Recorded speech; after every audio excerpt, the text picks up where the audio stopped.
Ես ուզում եմ ձեզ հիշեցնեմ, որ 2019 թվականին այդ մարտը ասում է, որ Արցախյան հարցի լուծումը պետք է ձեռնտու լինի Հայաստանի ժողովրդի համար, Արցախի ժողովրդի համար եւ Ադրբեջանի ժողովրդի համար։ Կասեք, այդ երեքից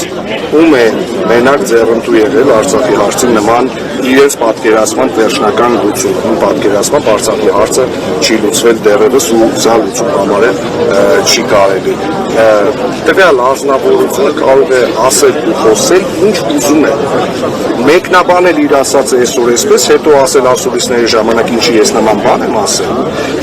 Խոսում է այդ մարդը կրթության մասին, ասում է կրթություն։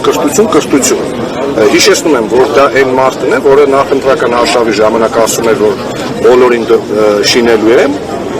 հետո դոմփել բառներ գրել իր էջում եւ այդպես շարունակ։ Հիմա ըստ այդմ դա նաեւ իդեպ այն մարդն է, որը սրտիկները ցույց տալիս բաց չի ուտում, ենթադրում եմ, օրինակ Փաշազադեի հոգեբանական խնդիրներ ունի հոգեկան,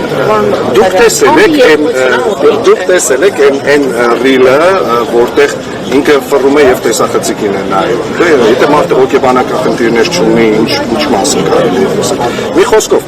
մեկնաբանել իրեն, կարծում եմ անշնորհակալ գործ է, Սամվել Կարապետյանը, սրբազանները, քաղբանտարկյալներ են, այլ ձևակերպում այդ ամեն ինչին տալ ուղղակի